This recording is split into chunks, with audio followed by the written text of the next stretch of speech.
All right, y'all. We give praise, esteem, and honor to the living Elohim in the name of Yahusha, HaMashiach Yahusha. And pick this up in John chapter 5, verse 39. Search the scriptures, for in them you think you have eternal life, and they are they which testify of me. And you will not come to me that you might have life. I receive not honor from men, but I know you, that you have not the love of Elohim in you.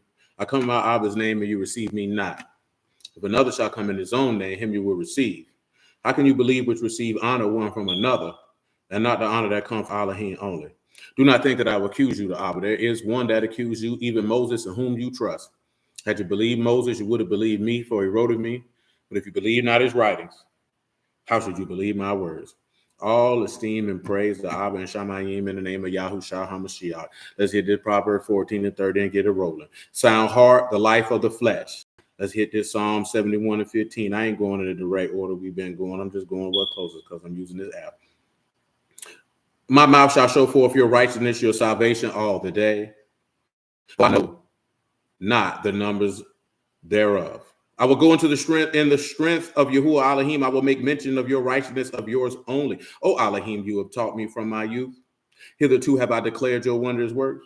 Now also when I am old and gray-headed, O Elohim, forsake me not, until I have showed your strength unto generation, your power to everyone is to come. Your righteousness also, O Elohim, very high, who have done great things, O Elohim, who is like unto you, which have showed me great and sore trouble, shall quicken me again, and shall bring me up again from the depths of the earth. 2 Chronicles 24 and 12. Or actually, what is that? Yeah, 12. Shalom, Emma Sharona. Shalom, Brother Marvin, man. And Amalek and Yehuda gave to such as did the work of the service of the house of Yahuwah, and hired masons and carpenters to repair the house of Yahuwah, and also such as wrought iron and brass to mend the house of Yahuwah. So the workmen wrought, and the work was perfected by them, and they set the house of Elohim in his state and strengthened it. Deuteronomy 28 and 1. And it shall come to pass, if you shall hearken diligently unto the voice of Yahuwah your Elohim, to observe to do all his commandments, which I command you this day, that Yahuwah your Elohim will set you on high above all nations of the earth. And these blessings shall come on you and overtake you if you shall hearken unto the voice of Yahuwah your Elohim. Baruch you in the city, Baruch you in the field, Baruch the fruit of your body, the fruit of your ground, the fruit of your cattle, the increase of your kind, and the flocks of your sheep. Baruch your basket and your store, Baruch you when you come in, and Baruch you when you go out. Yahuwah shall cause your enemies that rise up against you to be smitten before your face. They shall come out against you one way and flee before you seven ways. Yahuwah shall command the blessing upon you in your storehouses and all that you set your hand unto, and he shall baruch you in the land which Yahuwah your Elohim give you. Yahuwah shall establish you a Kadash people unto himself, as he has sworn unto you, if you shall keep the commandments of Yahuwah your Elohim and walk in his ways. All the people of the earth shall see that you are called by the name of Yahuwah, and they shall be afraid of you. And Yahuwah shall make you plenteous in goods, in the fruit of your body, and the fruit of your cattle, and the fruit of your ground, and the land which Yahuwah sware unto your fathers to give you. Yahuwah shall open unto you his good treasure, Shamahim, to give you rain unto your land in its season, and to baruch all the work of your hand. And you shall lend unto many nations, and you shall not borrow. Yahuwah shall make you the head and not the tail, and you shall be above only, and you shall not be beneath, if you shall hearken unto the commandments of Yahuwah your Elohim, which I command you this day to observe and to do. And you shall not go aside from any of the words which I command you this day. Shalom. To the right hand, to the left, to go after other gods to serve them. Genesis chapter 40, verse 20.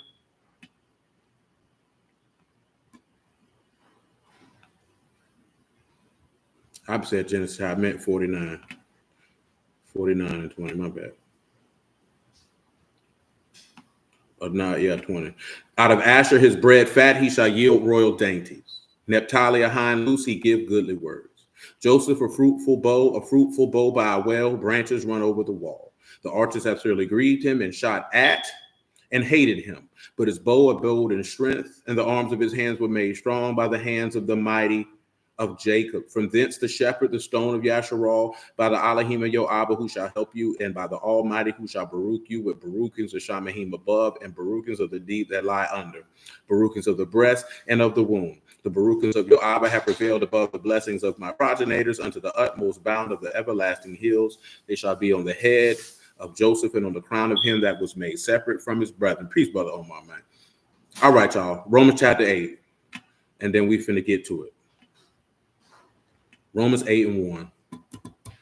Therefore, now no condemnation to them that which are in HaMashiach Yahusha, who walk not after the flesh, but after the Ruach. For the law of the Ruach of life and HaMashiach Yahusha have made me free from the law of sin and death. For what the law could not do in that it was weak through the flesh, Elohim sending his own son in the likeness of sinful flesh, and for sin, condemned sin in the flesh, that the righteousness of the law might be fulfilled in us who walk not after the flesh, but after the Ruach. So, with that being said, what's good, Zoe?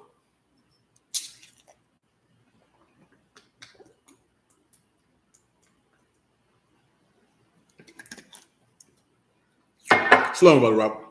We got some things to add on. Let's read this Genesis 3 and 22 one more time. And after this, we probably be done with it this week. And then I'm gonna lean into what I told you the other day. We've done it before. It's just been a long time.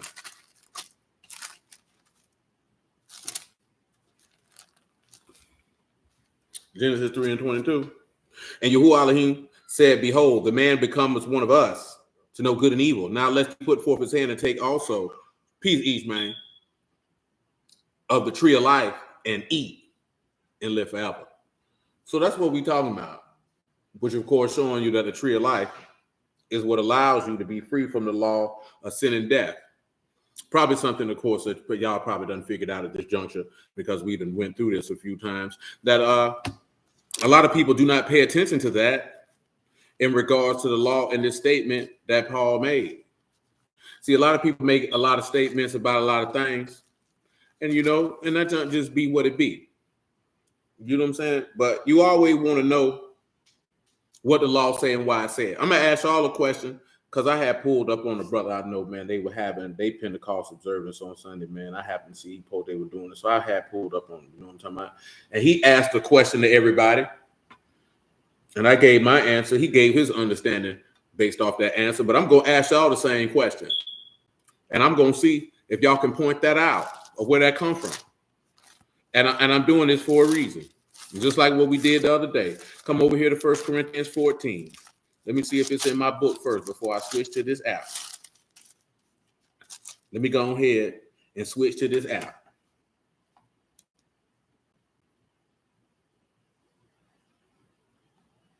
Let me see what verse I want. Now I'm going to start at verse 26 for context. And I'm going to let you know when we get to the point of why I'm going to ask you this question. But I want y'all to be able to have the complete and absolute context. And I'm going to show you some things out the law that go along with that is not necessarily going to be a part of that question, but it would be love if somebody is able to throw that on top of that. You know what I'm talking about? So 1 Corinthians 14 and 26. How is it then, brethren, when you come together, every one of you have a song, have a doctrine, have a tongue, have a revelation, have an interpretation. Let all things be done unto edifying. If any man speak in a tongue, by two or at most three, and of course let one interpret. If you don't know, that's in the law. That's in Genesis with Joseph. When he was talking with his brothers, there was an interpreter there. And I'm just referencing that in case you don't know that, you ain't never heard that. That's where that comes from. See, brothers was arguing about something today. I couldn't really get a part of the conversation because we were working. And what they was arguing about is Yahusha an idol. And then the gentleman went even further to say, show me where it says in the Tanakh or in the law that he would rise from the dead. And that the Ruach HaKodesh is the promise of the Father. See, and you know why I'm mentioning this here, man? Because you can't even get caught up on the aspect. You know what I'm saying?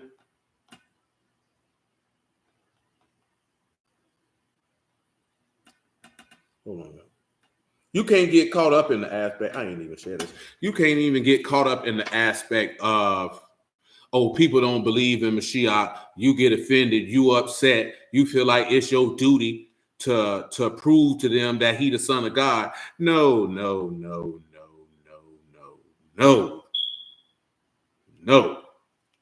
Don't do it. Okay, he don't believe it. So what? You know what I'm saying? Like, that's really has to be your attitude. So what? All you could do is draw the information, let that be what it be, and go about your business. You know what I'm saying? See, a lot of individuals, they get caught up because you want to prove something to these people. Man, I don't care if you don't. He said, absolutely, amen, brother Omar. He definitely wasn't. He definitely wasn't. Okay, if you don't believe it, cool. You know what I'm saying? Cool. What that mean to me? You know what I'm saying? Why are you stressing yourself out to make somebody see your point of view? What type of sense does that make? That don't make no sense. You get the information and you go. But you know what I meant? What I wanted to ask the brother is, okay, how do you reconcile the very passage that we've been talking about? I just even seen BA going off talking about, God didn't have to manifest himself in the flesh, all this other type of stuff. See, I'm telling you something, man. It's a lot of people, man, they think they know the word. They don't really know the word like that. Man, you don't understand that people don't understand the grave danger that you in, my nigga. This man died, bro. This man died in Genesis chapter 3, man. That spread down to every individual. You know this from Psalms 51. In iniquity, my mother conceived me. You were anxiously waiting for that particular event to come upon you, which is death. There's no discharge in that battle. There's no man who can redeem his brother for corruption. Everybody knows that that's coming. And you think the creator just created you to die and he wasn't going to come up with no remedy to reverse what he never wanted to happen to you in the first place. Do you understand how big of an idiot you got to be? Man, I heard a man say straight up and down, man, I just believe we die and that's it. When you see clearly that this man say, don't eat from this, you're going to die. When the tree of life was there for you to live forever from the jump street. You didn't need no law. You weren't a sinner. You got to understand that, man. All this extra stuff people be getting on, man, is to distract from the fact that God ain't son them. They don't got no word. They don't really believe the man, and they don't serve the man. That's why these people have all these cross conversations about nothing. You know why it's about nothing? Because the people still in their sin. They ain't got no spirit, and they can't perfect themselves. Because the book say that the workmen are supposed to perfect the word. That means the people supposed to be healed and restored, and that book say that that tree is for the healing of the nations, my nigga. Well, what is it healing you from? It's healing you from the law of sin and death to set you free from that. This is common sense to those who understand and believe. Most people don't. You can't get caught up in that. Most people, you're getting caught up in all that fighting and going back and forth with these niggas, man, because that's your pride and your ego. You don't need to prove Yahuwah right. Yahuwah proving himself right every day. He don't need your help. You know what I'm talking about? So you need to understand that all you're doing is manifesting it, that the voice of Yahuwah might rest in the man's heart and that he might consider and repent and serve the living Elohim for all his days under everlasting life. That's all you can do. That's all you can do. Can't do no more than that.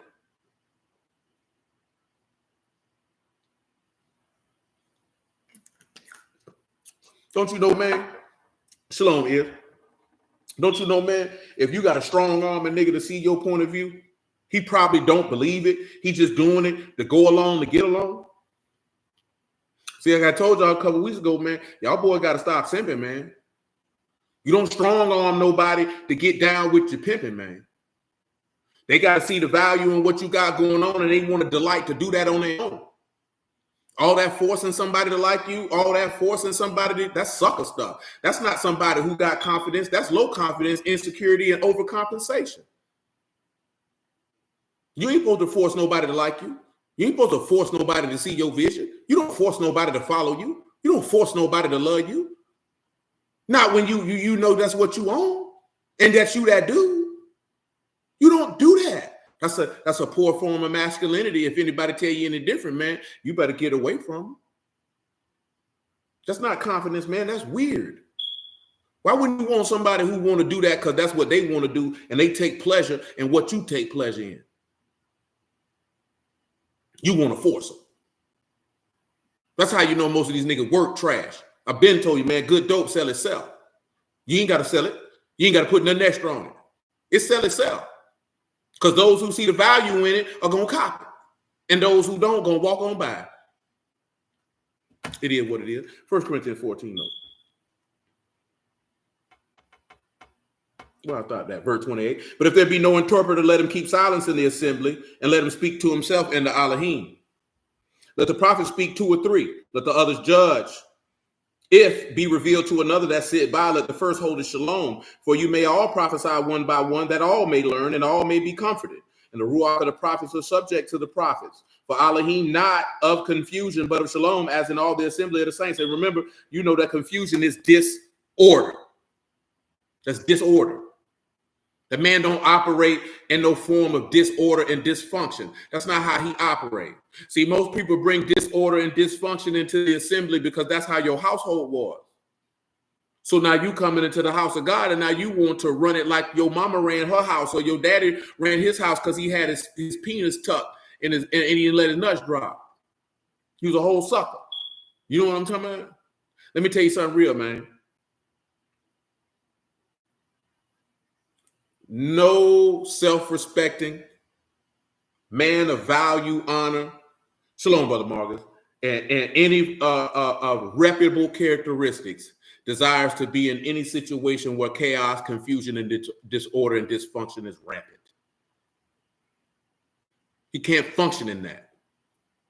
It's not even possible. He won't even delight in doing it. He's not going to be involved in it. You know what I'm saying?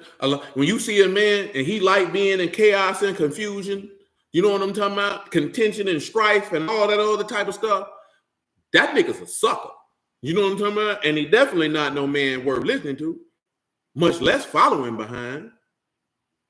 You know what I'm saying? See, most people, you only follow behind people, as I told you many times before, because of cult of personality. Because of the outside things that they offering, not because you have a desire to perfect your soul. Because most people, you end up putting the pastor, the preacher, whatever title that he going by, you putting him on a pedestal. But you know what? I'm going to read this Luke 17 because that's how I feel. You know what I'm talking about? You don't even put, and when I say that's how I feel, I just mean I just desire to share that at this particular juncture. Not that I have any type of emotion tied in. Y'all know what Luke 17 talking about. But if you don't know, you about to know. Luke 17, verse 7. You know what I'm saying? And I remember I told y'all this a few weeks back, man. You know what I'm saying? About this same thing. Like, and it's on my mind because I just heard this dude say this here. Like people worshiping pastors and all of that tough stuff. That's weird, bro. That's weird. It is weird. And I'm going to show you why, because the Lord's going to tell you why that's weird. It's ridiculous for one, stupid for another. Like that's crazy. It doesn't make any sense. But see, the reason why I mention this is because most men know this, and they use this to their advantage. That's why Paul told you when he was writing to Timothy that evil men wax worse and worse, deceiving and being deceived because they out here seducing. And you have to know the word so you don't get seduced. Because Eve knew the word. She got seduced because she just allowed her desires to be greater than her grounding in what this man said. It can happen. You have to go. That's why Proverbs 4:23 say, guard your heart because the issues of life flow out of it. So you have to protect your inward man. You just can't be going along to get along. You're going to find yourself in the wrong spot. You understand? Luke 17:7.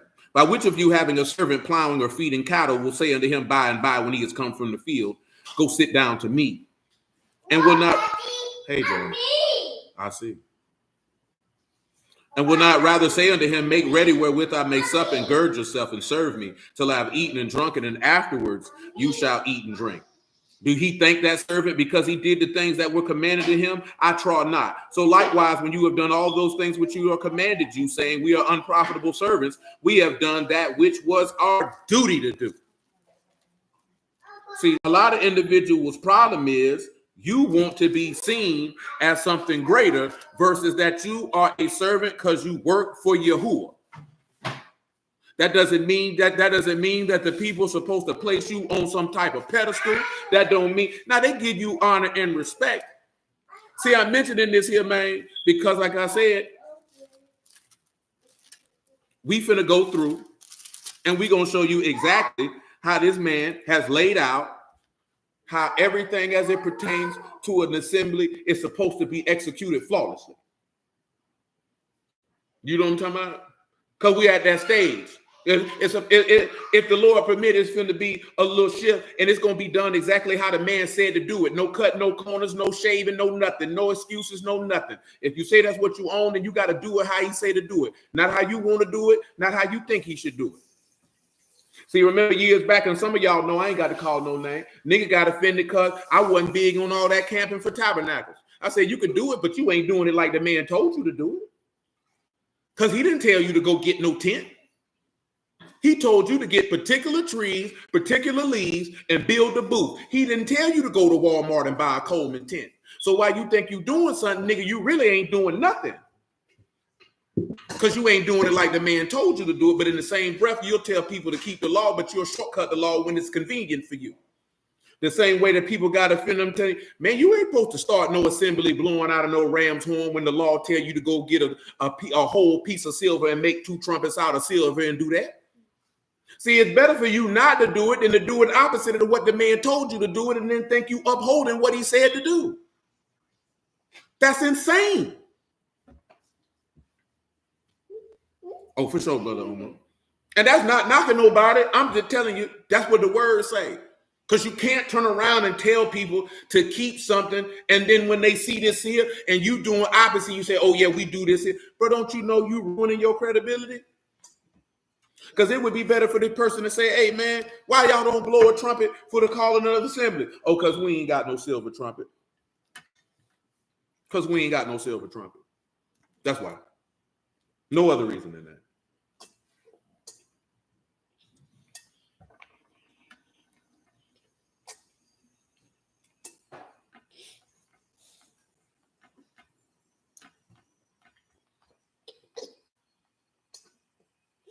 Hold on.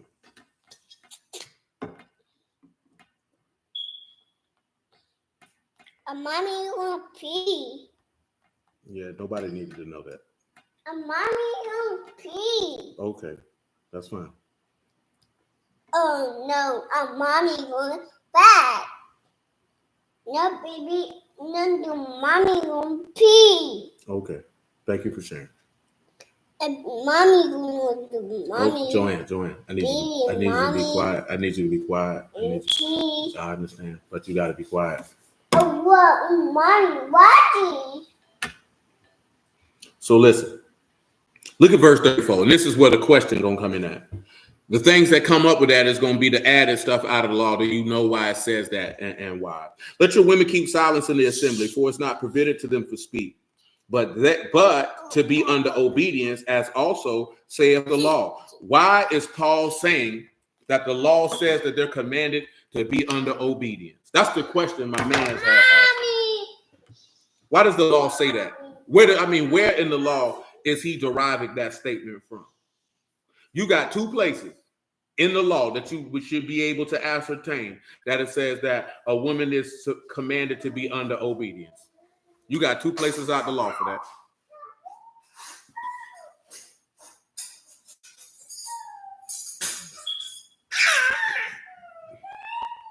I give you a few seconds and then we're going to roll. We're going to roll.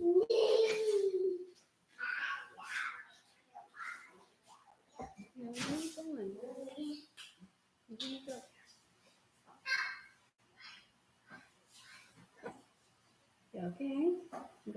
You say Genesis. You say Numbers 12. You say Genesis 3 and 16.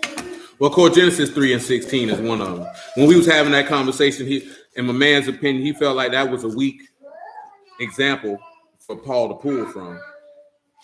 And it says, unto the woman, he said, I will greatly multiply your sorrow and your conception. In sorrow you shall bring forth children. Your desire to your husband, he shall rule over you. Numbers 12 is a little different. See, Numbers 12, because he asked me that. He said, what about Deborah or this? You don't read anywhere where Deborah was leading an assembly or speaking in an assembly. I don't think a lot of people understand what an assembly is. You know what I'm talking about? Standing and speaking in front of the people does not mean that you're and speaking in an assembly is being in a Kadash convocation, a set apart gathering. Now, of course, some of y'all know this here. It's going to cause confusion if you have a multitude. And we done went through this book, right? Talked about this recently, right?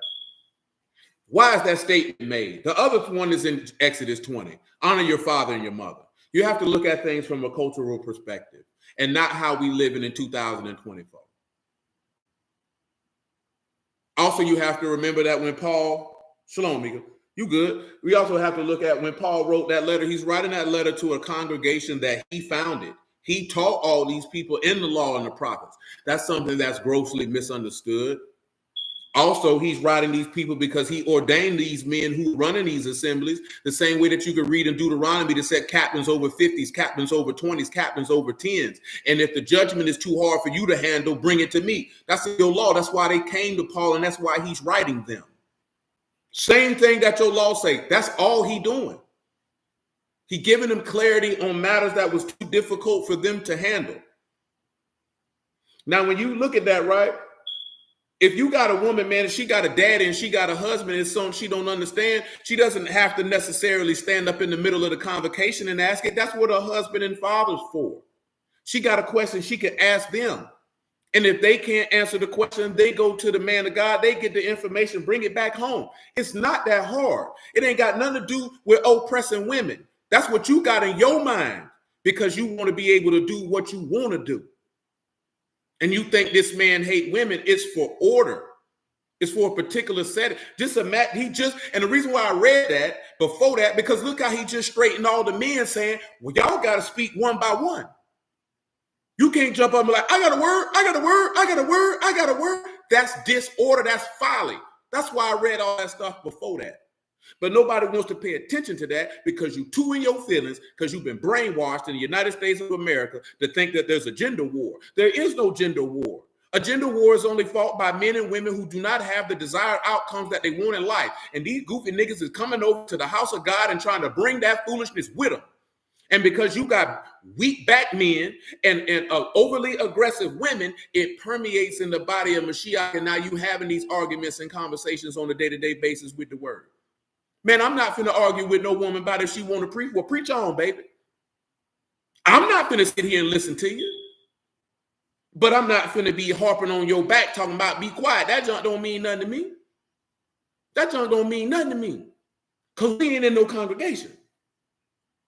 As I've told you before, boy, me, my sister, and my homeboy, well, we went in the congregation. Right over here off Moncrief, man. Off Murder. Sabbath keeping people, man.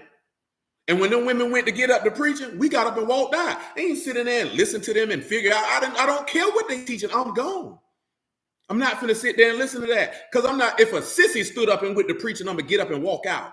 If I know the pastor's an adulterer and he just say, yeah, I just knocked down brother such and such wife, forgive me. Now open up to such and such, man, I'm gonna get up and walk out. I'm not finna sit in there and listen to that. Now you want to sit in there and listen to him, that's your business.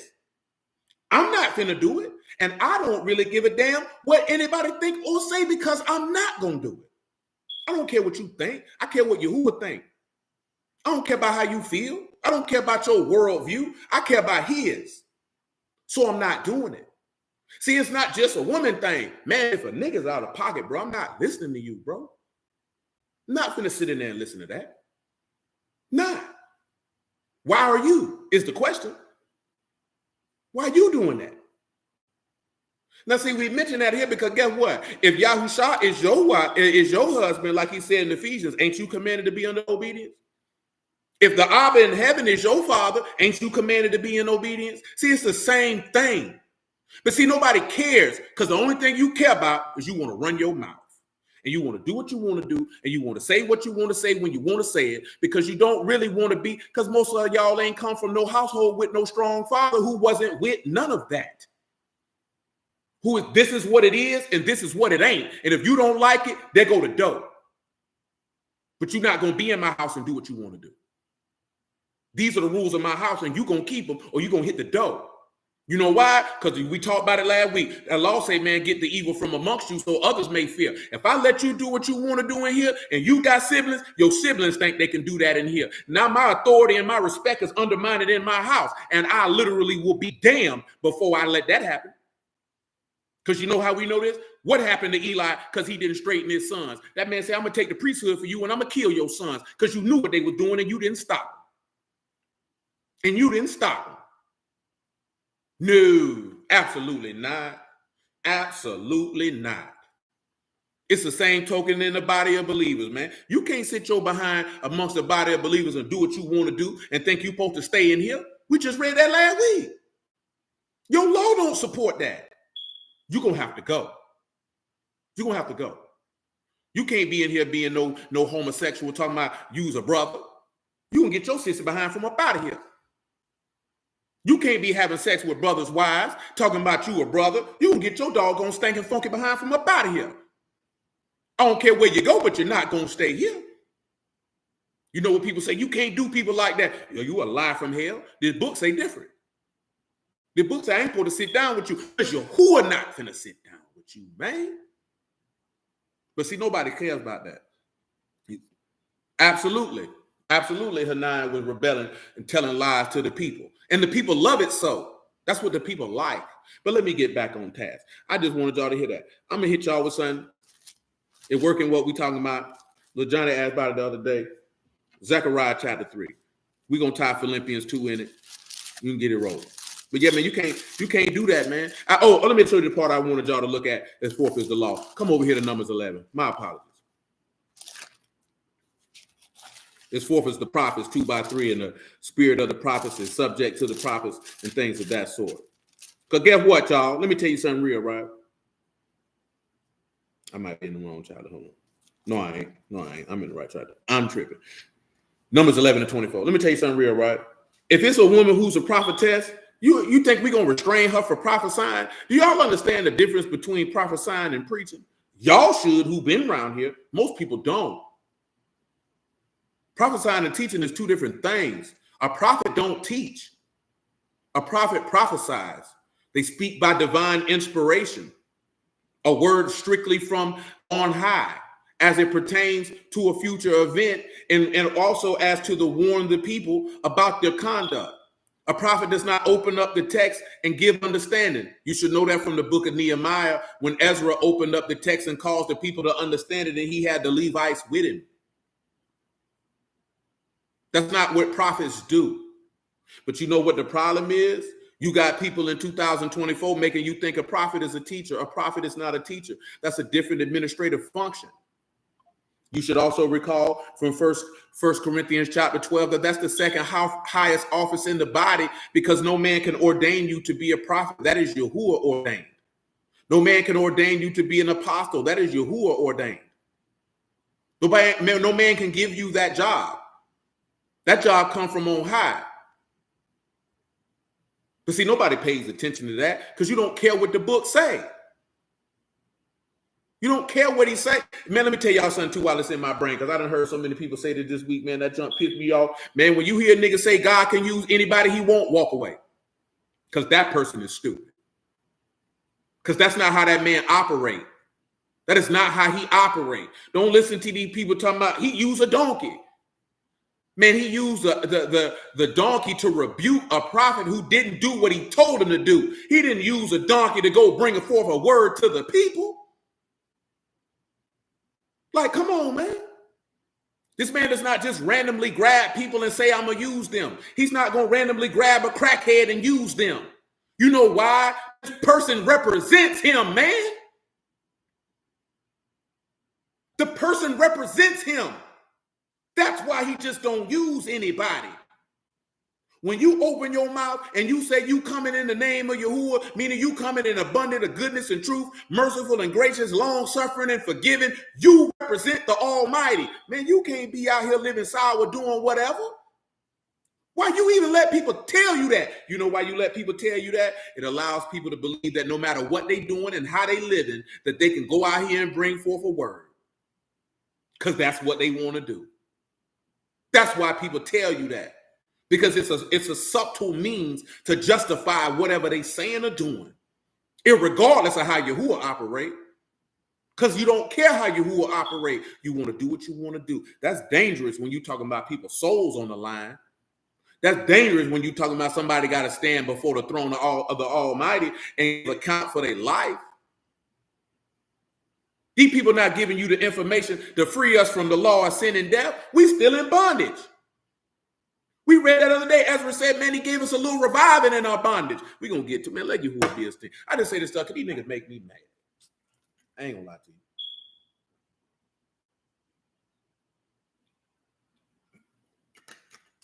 Because they don't care about us. I tell y'all that repeatedly because it's the truth. If you don't care about my soul, you don't care about me.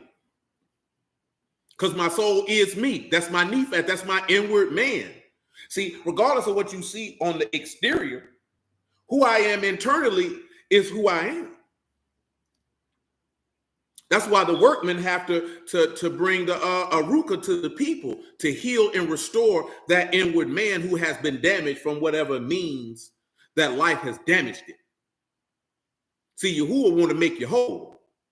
He wants you to be tamayim. He wants you to be whole, complete, innocent, and with integrity. These people don't care about that. They don't care about that. They care about how many people going to listen to them, how many people going to follow them, how many people going to give them some money, and if you a woman, is you going to give me some yams. That's what they care about. You know what I'm talking about? Straight up and down. You ain't got to like it. And like I say, man, I mentioned it earlier. Y'all already know that because I'm not pro-black. I'm pro-Yahuwah. I don't give a damn about how much melanin you got. Wickedness come in all shapes, color, sizes, and hues. Because if you ain't down with Yahuwah, nigga, you already know what to do. To take that hue and put an F in front of it. So let's continue. Numbers 11:24. And Moses went out and told the people the words of Yahuwah and gathered 70 men of the elders of the people and set them round about the tabernacle. And Yahuwah came down in a cloud and spake unto him and took the ruach that upon him and gave unto the 70 elders. And it came to pass when the ruach rested upon them, they prophesied and did not cease. But there remained 2 men in the camp, the name of one Eldad, and the name of the other Medad, and the ruach rested upon them, and they of them that were written, but went not out unto the tabernacle, and they prophesied in the camp. I want you to pause. I want you to think about verse 26. I want somebody to tell me what in verse 26 stood out to you. I need somebody to tell me what you can see in verse 26 that should stand out immediately to your eyes. That would show that this is of great importance. I'll give you a moment to consider.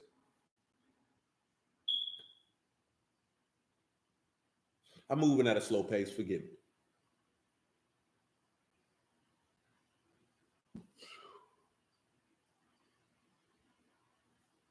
I'm fooling with insulation all day. That junk, golly, I hate fooling with that junk. But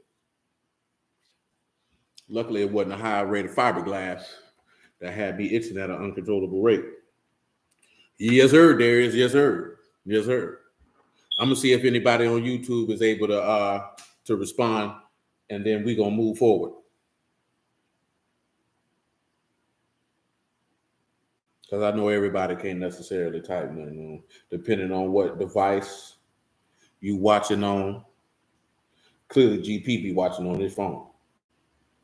That boy, they'll type faster than a secretary in a Fortune 500 company.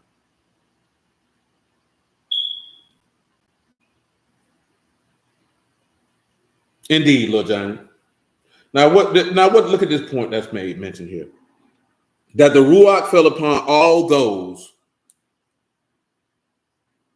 who were written in the book. Let me read verse 26 again, because it said those 2 men weren't with the 70. Why is this important? Because, of course, it's a small inkling in the law of the giving of the spirit that was on Mashiach, on the people at Pentecost. You know what I'm talking about? Indeed, man, you know what I'm talking about? But also with that spirit could fall on people who weren't there when the spirit was initially given on Pentecost. And that's what you see here, verse 26. But there remained 2 men in the camp, the name of the one Eldad, and the name of the other Medad, and the Ruach rested upon them, and they of them that were written, but went not out unto the tabernacle, and they prophesied in the camp. Now notice that he said of those that were written. See, every person who the Ruach HaKodesh is going to fall upon to get that gift of everlasting life, it's already, your name already written in heaven. So you already in the genealogy. Remember what he told you in Ezekiel 45 and 46. He gives gifts to his sons. Let me tell you something, man. My sister said this ministered to her spirit long time ago. No, I know why you said that though. So it's not that far off, brother. I know why you said that. Say it came in her spirit one day when she was on the city bus. I forget the situation, the circumstance that provoked that. But it was like, she heard I don't give my gift to sinners. Now let me ask y'all this question. Based off of Genesis chapter 1, 2, and 3, how do you know that Yahuwah don't give his gifts to sinners? What verse can you point to? This should be very easy for you to do so. What verse can you point to either out of Genesis chapter 1, Genesis chapter 2, or Genesis chapter 3? How you know that Yahuwah don't give his gifts to sinners? I'll wait.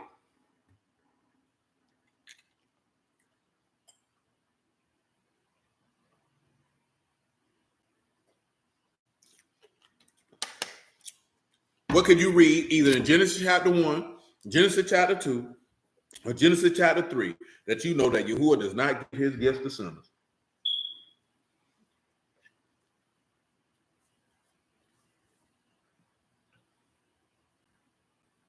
Anybody? This should be easy because we've already read it. This should be really easy for you. I'll allow it. Genesis 3 and 22. When he told them that they couldn't touch that tree of life, that show you that he don't give his gifts to sinners. It's not what he does.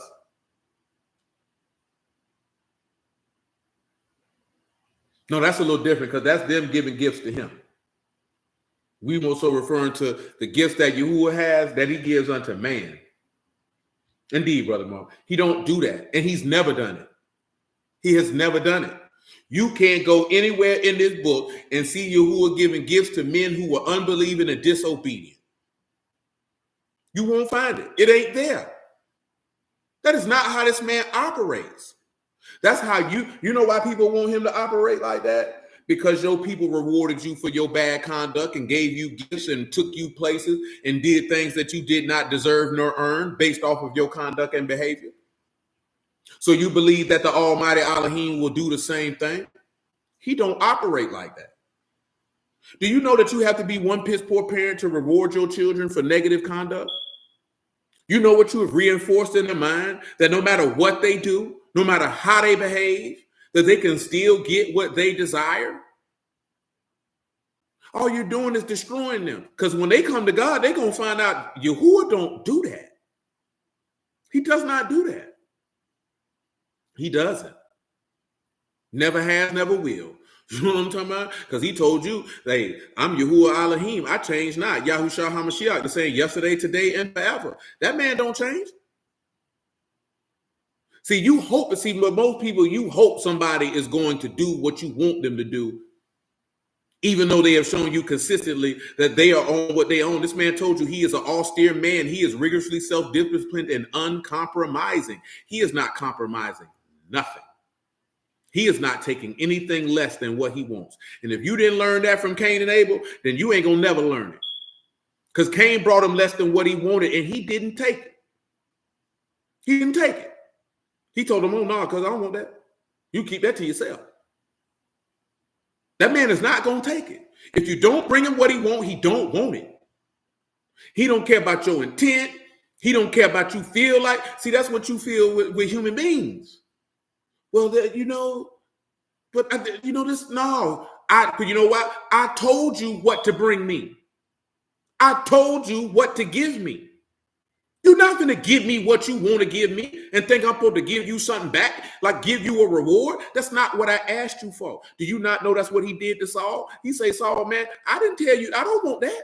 What you brought that over here for? Man, don't you know that man say, man, sacrifice with a wicked heart is an abomination before God? Man, you can't just be bringing this man stuff and think he's supposed to take it because you think he's supposed to take it. Man, that's a surefire way to go to hell, man. A surefire way to go to hell. Because you're going to be an abomination. He's going to be offended in you. He's going to be disgusted. But nobody tells us this. So then we get in our mind, you can bring him whatever. You can bring him whatever.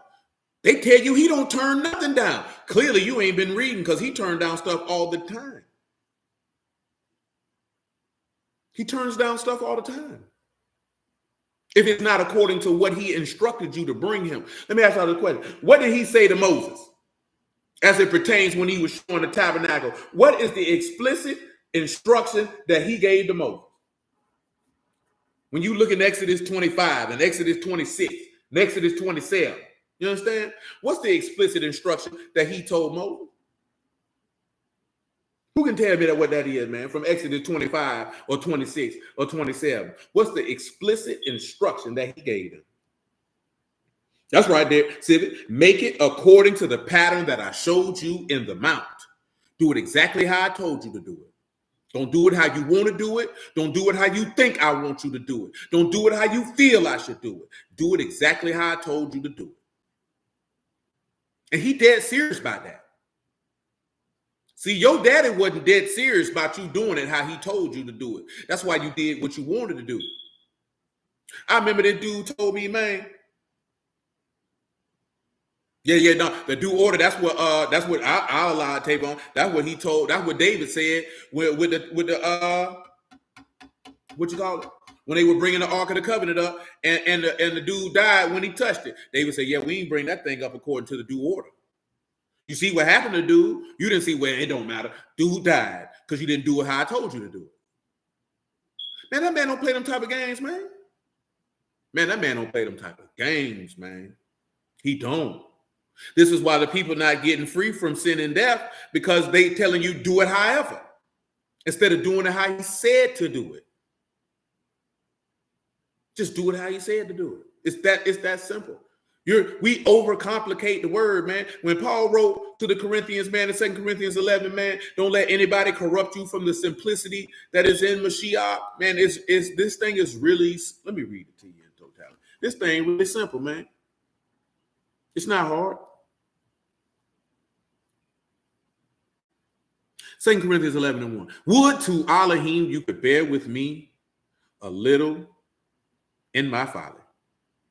And indeed bear with me, for I'm jealous over you with a godly jealousy, for I've espoused you to one husband, that I may present you a chaste virgin to HaMashiach. But I fear lest by any means, as the serpent beguiled Eve through his subtlety, so your mind should be corrupted from the simplicity that is in HaMashiach. And what is this simplicity in Greek? That word there is hapalotes, singleness, simplicity, sincerity, mental honesty, the virtue of one who is free from the pretense and hypocrisy, not self-seeking, openness of heart itself by generosity. And when you look at sincerity, it should take you to Numbers 24. Yahusha, son of Nun, 24 and 14. Serve Yahuwah in sincerity and truth. Serve this man in Tamayim, because that's what sincerity is. Serve this man in perfection of Amah. Serve this man with the moral integrity of faith. That's what Yahusha, son of Nun, 24 and 14 takes. Verse 4. For if he that come who preach another Yahusha, whom we have not preached, or you receive another Ruach, which you have not received, or another gospel, which you have not accepted, you might bear well with him. Yes, sir. What does he mean by you might bear well with him? Well, that particular thing there is aneko, to hold up, to hold oneself erect and firm, to sustain, to bear, to suffer. That means you better stand firm on that word. Oh, I got my hand over the mic. You better stand firm on that word. You better stand firm on that word. If somebody come and bringing you another gospel, you better not be moved. Let's hit this Zechariah 3. A lot of people get moved. Man, bump what these niggas talking about. What is Yahuwah talking about? You fool with these boys if you want to, you go find your name blotted out of heaven, then you're going to be sitting there looking stupid. The book of Zechariah, chapter 3, verse 1.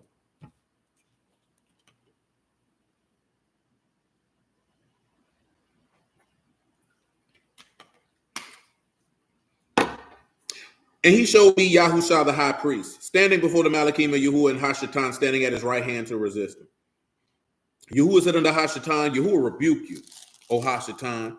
Even Yahuwah that have chosen Jerusalem rebuke you. It's not a brand plucked out of the fire. Now Yahusha was clothed with filthy garments and stood before Malachim. Let's talk about these filthy garments. What does this mean? What's causing all this? That's what Ric Flair said. What is these filthy garments that he clothed with? Now we just want filthy, because you know what garments are. And it's so. Sod, olive, yah. So, filth, filthy, as soiled with as if with excrements. Now, what is these filthy garments that take you to? I know you finna go to everybody's favorite verse to use. We finna use it right now. Let's go to Isaiah 64. You should remember what Isaiah 64 is really speaking to. But if you don't, let me say you should know. You may remember. But if you don't remember, we're going to explain it to you right now. Let's pick this up in Isaiah 64:1. And let's proceed. Oh, that you would win Shamahim, that you would come down, that the mountains might flow down at your presence. As the melting fire burns, the fire caused the water to boil, to make your name known to your adversaries, that the nations may tremble at your presence. And when you did terrible things, we looked not for you came down, the mountains flowed down at your presence. For since the beginning of the world have not heard, nor perceived by the ear, neither have the eye seen, O Elohim, besides you, he hath prepared for him that wait for him. And you meet him that rejoice and work righteousness. Remember you in your ways. Behold, you are wroth, for we have sinned. And in those is continuance, and we shall be saved. But we are all as an unclean, and all our righteousness is filthy rags. And we all do fade as a leaf, and our iniquities like the wind have taken us away. So listen, the first thing that people tell you, see, if you try to keep the law, your righteousness is just filthy rags. That is not what that passage is referring to. Now, you just seen that it said that Yahusha, son of Nun, was covered in filthy garments. What does that mean? Well, let's take a look and see.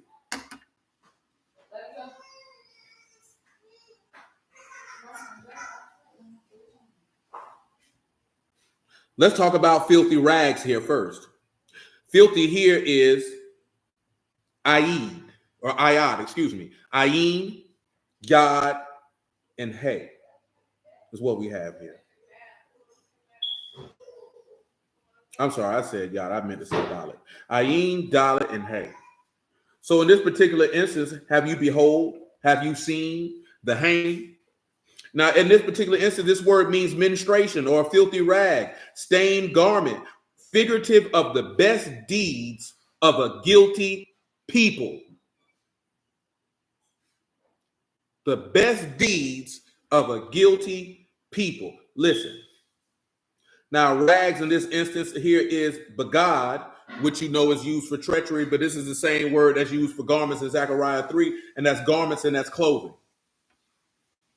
Now, how do you think that from what we've been discussing, how are we going to ascertain that your righteousness is as a filthy rag, meaning this is the best deeds of an unclean people, the best works of a guilty people?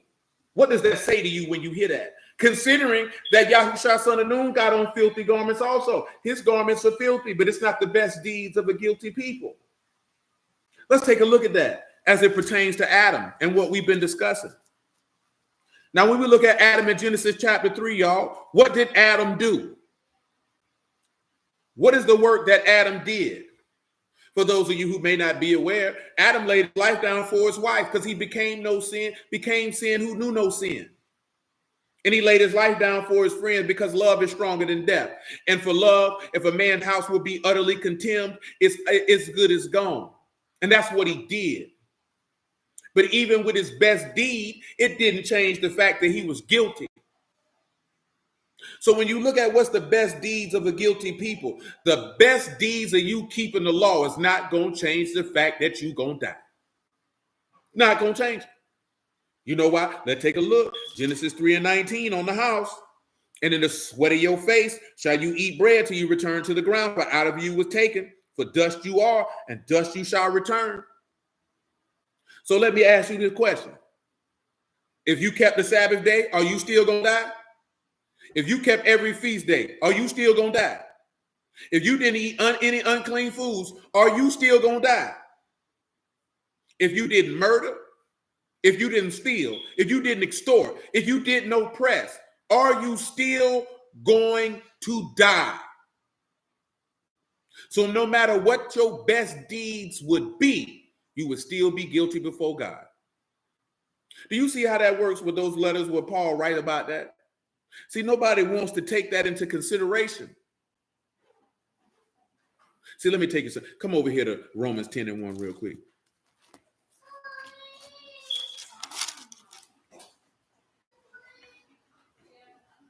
Brethren, my heart's desire and prayer to Elohim for Yasharal is that they might be saved. But I bear them record that they have a zeal of Elohim, but not according to knowledge. For they, being ignorant of Elohim's righteousness, going about to establish their own righteousness, have not submitted themselves unto the righteousness of Elohim. Again, you would also see that in the law as it pertains to Adam and Eve, because we know Deuteronomy 6 and 25. Let me read that for those who may not be familiar.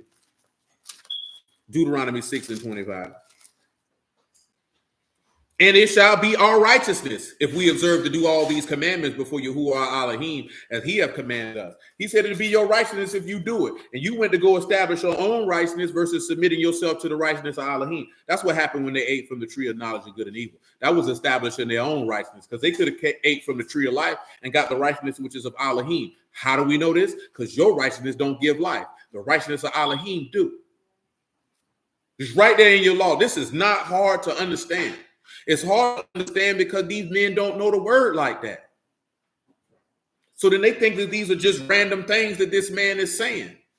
This is why I implore you on a regular basis for you to know the law. And when I say know the law, not knowing the law for the purposes of telling somebody else the law, not knowing the law for the purposes of argumentation and things of that sort, but knowing it that so when you see statements that this man writes in his letters, if Elohim be so merciful, that he can allow you to see and understand that this is what this means.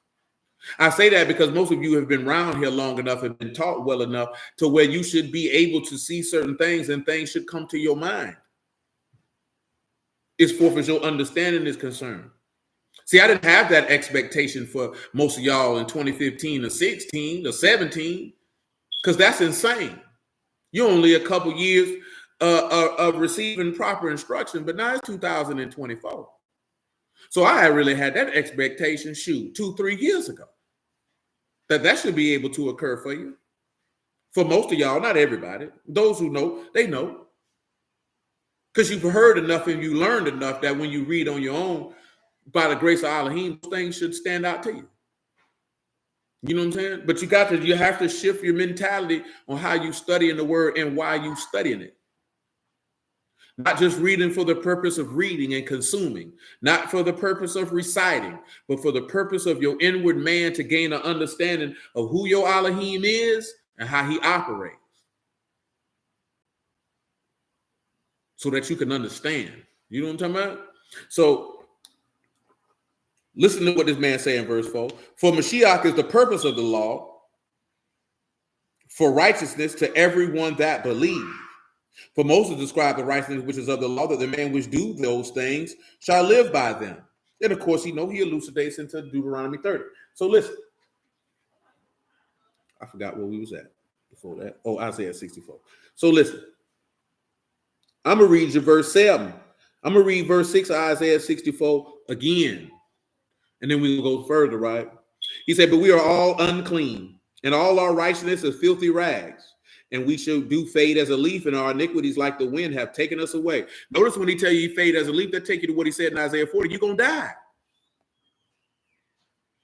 And none that call upon your name that store up himself to take hold of you, for you have hid your face from us and have consumed us because of our iniquities. But now, O Yahuwah, you are Abba.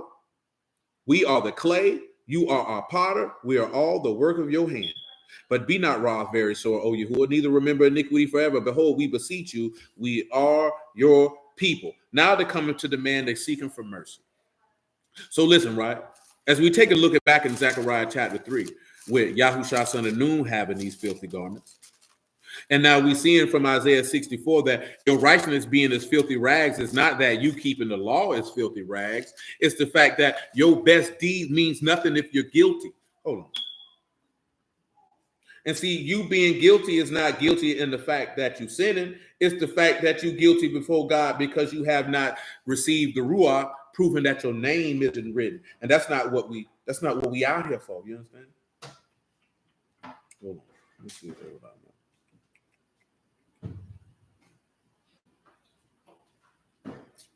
do we want to go that way? First, let me do this. First, let's get the Hebrew equivalent for guilty. Let's do that. I'm going to read Exodus 34 and 6 on the house.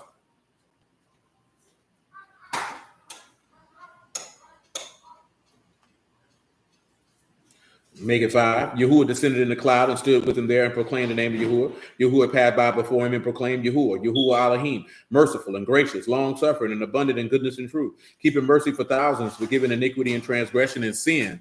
Shalom, Sister Regina. And by no means clears, visiting the iniquity of the fathers upon the sons, and upon the sons unto the third and the fourth. Hold on, because guilty ain't even there. So I don't even think we're going to be able to use that, because guilty is not even there. Well, see, now when you look at, well, it is there, nakah, to be innocent, to be clean, to be pure, to be free from guilt, to be exempt from punishment. So he by no means will exempt you from the punishment. Now, I mentioned Psalms 51 earlier. Let's look at it now. Psalms 51 and 5.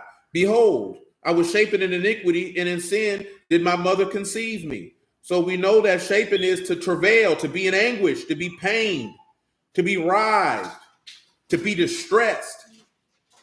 You're distressed because of the Avon. Why are you distressed because of the Avon? Because you know the consequence or punishment or guilt of iniquity is upon you. And then you know with sin, that's your kat, and that's the punishment for sin. And we know that the punishment of sin is death. It's death. So see, he can forgive. You can commit a sin and he can forgive you, but you still are going to die. You're still going to die. Now we talking about before in the time from Genesis to Malachi. David was forgiven for committing adultery and murder. He still died. He still went to rest. It still happened.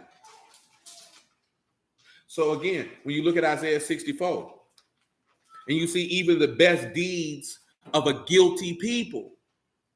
So we know Romans 5 gonna always come in a lot when we're having this particular conversation, to be completely honest with you. Romans 5 and 12. There's really nowhere around it because we're talking about Adam. So when you're talking about Adam, you know, a lot of things will come up repeatedly. And it just is what it is. So when we look at Romans 5 and 12, wherefore, as by one man sin entered into the world, and death by sin, so death passed upon all men, for that all have sinned. So listen. That's your Isaiah 51. That's what we talking about from the song Isaiah 64 and 6. Seeing this with Yahusha, son of Jehozadak, and Zechariah 3 being in the filthy garment. Because your best deeds still will not change the fact that you're guilty before God.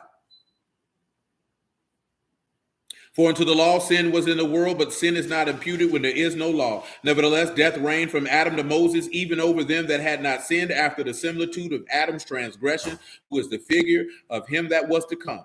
But not as the offense, so also the free gift. For through the offense, if one many be dead, much more the grace of Elohim and the gift by grace, by one man, Yahusha HaMashiach, have abound unto many. Not as it by one that sinned, so the gift for the judgment by one to condemnation, but the free gift of many offenses unto justification. You got all these offenses, but now you righteous. Now you can be, see, that goes back to what we read in Romans 10. You ain't submitted. I want you to just look at the tree of life as that's the righteousness of God. And the tree of knowledge of good and evil is your righteousness. The tree of knowledge of good and evil is Deuteronomy 6 and 25. If you keep this law, that is your righteousness. But that's not the righteousness of Elohim. And you know how we know that's not the righteousness of Elohim? Because Adam was not a sinner. So therefore, the righteousness of Elohim did not come from that tree of knowledge of good and evil, because he told him not to touch it. Because where was the tree of life? It was in the midst of the garden, just like he tell you in Zephaniah 3 and 5, the just who were in the midst. The righteousness of Allah, because guess what? Pause. And you should know this. And we're sitting here stating that the righteousness, that the tree of knowledge of good and evil is your righteousness, and the righteousness of Elohim is the tree of life. How would you be able to make the distinction between the two? What is the two things that you would mention from each one of these particular trees that would you be able to assert that the tree of knowledge and good and evil, aka the law, is not the righteousness of God, and the tree of life, or belief, faith in the Almighty Elohim, Yahuwah of hosts is his name, is the righteousness of Elohim. How would you, what two things would you point out from those two particular trees and how they contrast? What would you say? What would you mention?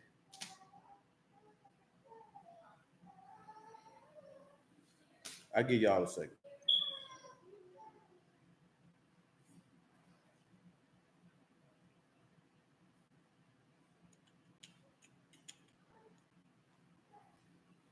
You got to worry about getting shortchanged.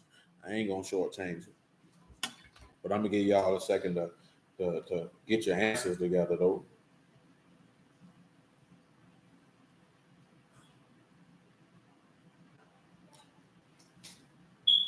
What they produce, I'll allow it. The covering Adam made versus the covering the Lord gave him. Hold on.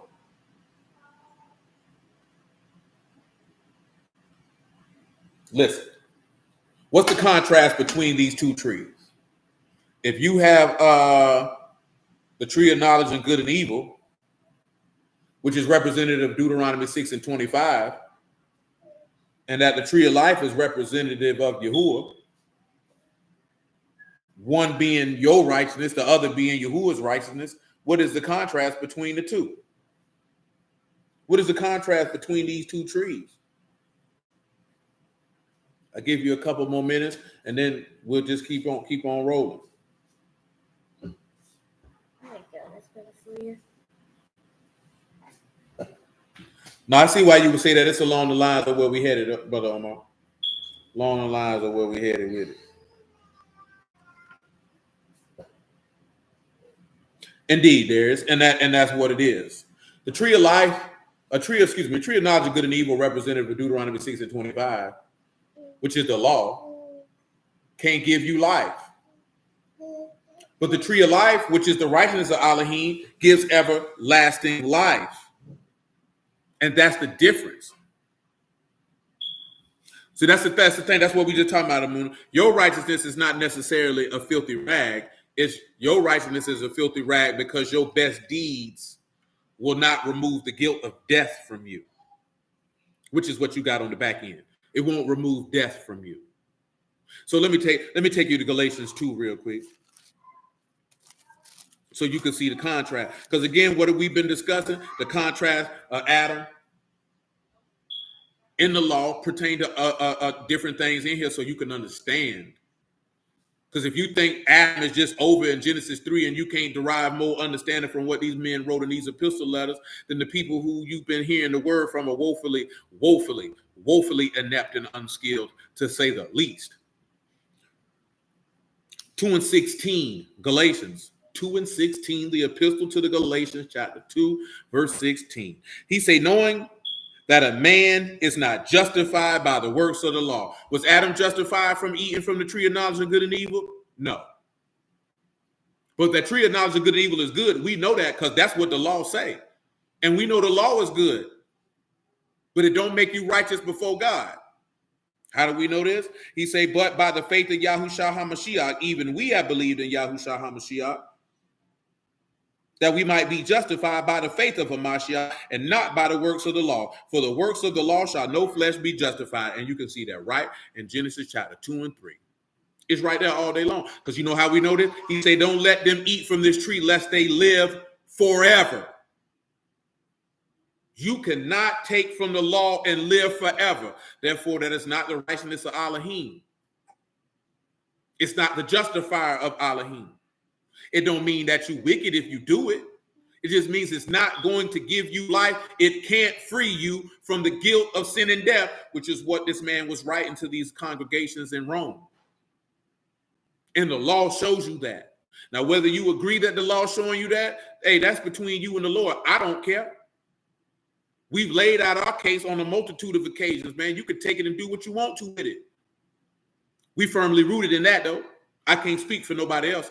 You know what I'm talking about? I can speak for me, though. That's pretty plain and that's pretty clear. And if you don't think the tree of knowledge and good and evil is the law, then what you think it is? What you think it is? What is the knowledge of good and evil in this book? What is it? What do you think it is? I won't necessarily say the law will birth pride and ego and self-righteousness, because most people who are self-righteous, now self-righteous, yeah, because you can see that with Job, but you know what I'm saying?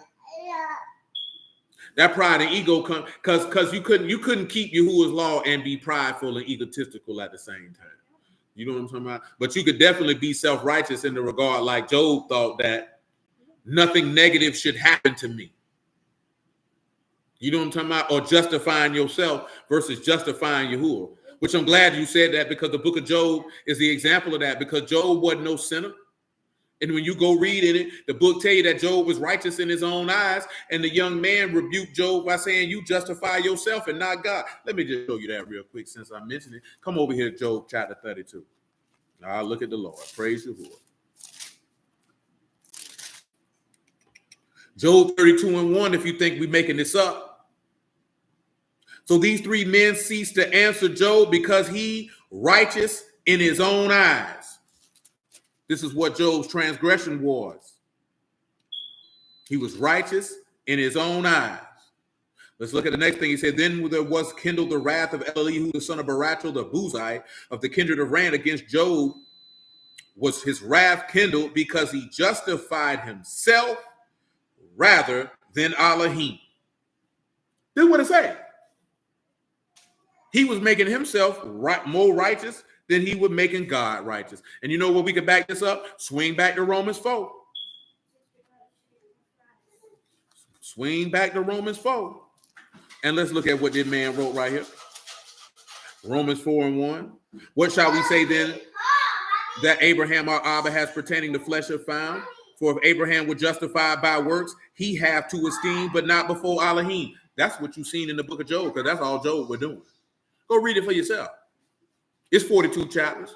I ain't got time to do it tonight. For what saith the scripture? Abraham believed in Elohim, and it was counted unto him for righteousness. Now him that work is the reward not reckoned by grace, but of debt. But to him that work not, but believe on him that justify the ungodly, his faith is counted for righteousness. Even as David also described the blessedness of the man unto whom Elohim impute righteousness without works. Baruch they whose iniquities are forgiven and whose sins are covered. Baruch the man to whom Yahuwah will not impute sin. You know what I'm talking about? Don't you realize that he was showing you if they would have ate from the tree of life, that he would not impute sin on them? It would have been removed. How else do you think they would have been able to live forever if he would have ate from that tree? Do you not understand that if you're able to live forever, sin and death is removed? Why don't nobody really point that out?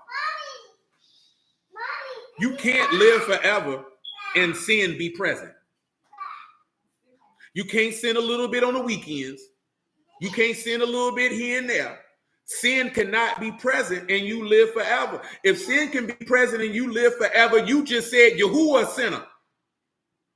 And we just read the other day, ain't no iniquity with Elohim, nor will he do unrighteousness. So we know that's not true.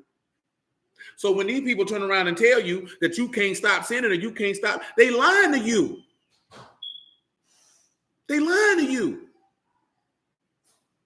They don't want you to be free. They don't want you to have right to the tree of life so you can be free. They want you to be in them filthy garments. Remember what that Jude wrote in his epistle, that those that even hate a garment spotted by the flesh. Some people don't be clean.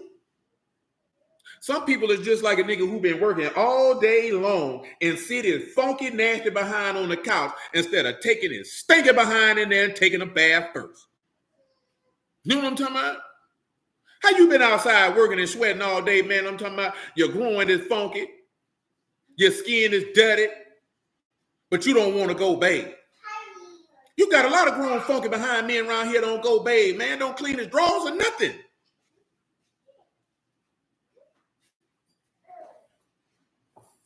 Niggas walking around here thinking that's the way to live, baby. They think that's the way to live. That ain't the way to live, baby. Come on back over here to Galatians 2:16. That ain't no way to live. You need to do something better with yourself. Indeed, but that's because most people don't actually believe the word. We talked about that last week with Amaziah. You can do that which is right before Yahuwah, but not with a perfect heart.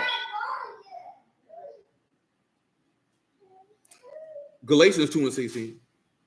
Knowing then that a man is not justified by the works of the law, but by the faith of Yahusha HaMashiach, even we have believed in Yahusha HaMashiach that we might be justified by the faith of Mashiach and not by the works of the law. By the works of the law shall no flesh be justified. But if we seek, while we seek to be justified by HaMashiach, so while you seeking to be made righteous according to your faith, we ourselves are also found sinners. Therefore, HaMashiach, the teacher or the servant of sin, Elohim forbid. So even though you seeking to be justified by faith does not give you license to go sin, because he didn't teach you that. Because all you got to do is go read Matthew 23. He say, man, the scribes and Pharisees sit in Moses' seat. Everything they bid you to observe, observe and do. So see, it's not saying that faith frees you from your obedience. It's saying that you won't get everlasting life to be freed from sin and death. You won't be justified with Elohim. He won't put your ruach on you. Your name is not written in his genealogy because you're not born of him. See, that's what it means when they say your name is written in the book, written in heaven. You in the genealogy of the sons of the living Elohim. Remember, we talked about that in contrast. You have Adam from Genesis 5 on down. You can read in 1 Chronicles 1:1, beginning with Adam, the genealogy of the sons of God.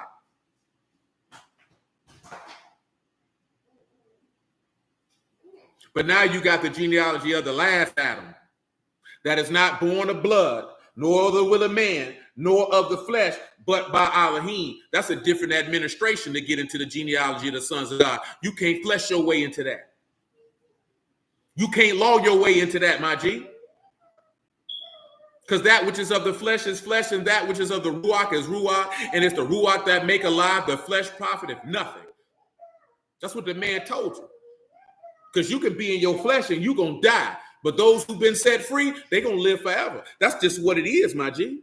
Listen to what the man say, right, verse 18, man. For if I build again the things which I destroyed, I make myself a transgressor. I mean, you a rebel. Listen to what that man tell you. If you've received the knowledge of Yahusha HaMashiach by faith, that means you've destroyed the old man and the lust thereof. So if you are building if you go back to build the things which you destroyed, you are openly rebelling. That means you know exactly what you're doing. He say, for I through the law am dead to the law that I might live under Elohim. Nigga don't even know what that means, man. But you know what that means from Genesis chapter 2 and Genesis chapter 3. He say, from the very law that killed Adam, I'm dead to that law, meaning you dead to Genesis 3:19. See, once he told him in Genesis 2:17, if you eat from this tree, you shall surely die. And then you go to Genesis 3:5 and 3:6, and they ate from that tree, and their eyes were open, and they knew that they were naked, and they covered themselves. This is showing you how you seeking to cover yourself with your own righteousness, because you took them fig leaves to cover yourself. You need God to cover you. You know what I'm talking about? And he covered them with that fine linen, you dig? And see, even with that, he forgave them. See, this is the part that people don't understand. He showed you Exodus 34 because he forgave their sin, but he did not exempt them from the punishment. They still died. You see how that works? This is right here. Man, look at man. We could go through the whole administration of the reconciliation of salvation and never leave Genesis chapter 2 and 3. Never leave it. We can go through everything from Matthew to all the way to Jude and never and just take it all the way back to Genesis 2 and 3 every time. Just talking about Adam and see how, yeah, boom, boom, boom, boom, boom. All that, man. All that. Because he did not clear him. He did not exempt him from that punishment, but he forgave him. But he didn't clear him. See, how do we know this here? Because he didn't forgive Cain. You know what I'm talking about? You know how we know that? Because he etched his name out his genealogy. That's how you know he didn't forgive him. He blotted his name out. You should know that from Exodus 32. He that sinned against me, I'll blot him out of my book. He blotted Cain out. Blotted him out. I mean, he didn't forgive him. The same way he said in regards to David as it pertains to Solomon, he said, I won't take my mercy from Solomon if he sinned against me like I did when I took it from Saul. Saul blotted out. See, you can sin and still get his mercy. But some people sin and they don't get no mercy. They get blotted out. And why would you roll the dice to figure out what he gonna do? I've told you this for years, and I'm gonna tell you again. That man don't owe you mercy, and he don't owe you forgiveness. And you need to get that out your mind. See, when you got that in your mind, that means you training your mind to go sin because you feel like he owe you mercy. He don't owe you nothing. Because number one, his law don't provide for mercy. The mercy is with God. And he said, I show mercy to whom I show mercy. Now, how you know if you the one he gonna show mercy to? You willing to roll the dice with that? Because you don't know that.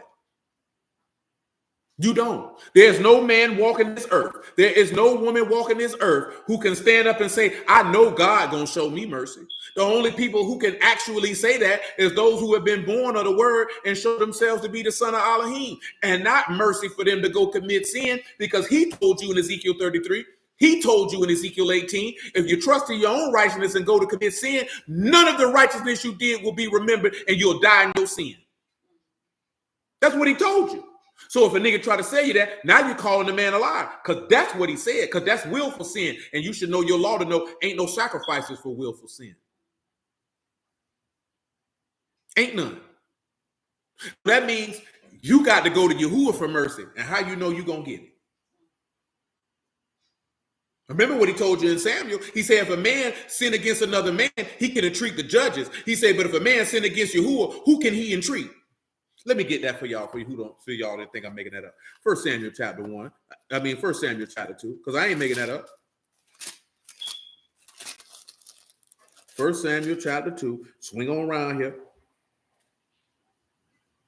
Mommy, I want you. Mommy. Swing around here to verse 30. Yeah. I might be in the wrong place. Hold on. There it is. It's actually verse 25. I'll read verse 30 also. What is considered willful sin? You knowing exactly what the words say not to do and doing it anyway. So if you know the words say, do not sleep with another man's wife, and then you go sleep with another man's wife, that's willful sin. Because you knew not to do it and you did it anyway. If you know the law say do not worship another God, and you build an idol and fall down and worship it and say this is my God, Yahuwah, you willfully sinned. You knew what you were doing. But I'll read the passage and give you the definition out in Greek. This is 1 Samuel chapter 2, verse 25. He say, if one man sin against another, the judge shall judge him. But if a man sin against Yahuwah, who shall entreat for him? Notwithstanding, they hearken not unto the voice of their father, because Yahuwah would slay them. Yahusha the only one who can entreat for you. How do we know that? 1 John 2:1.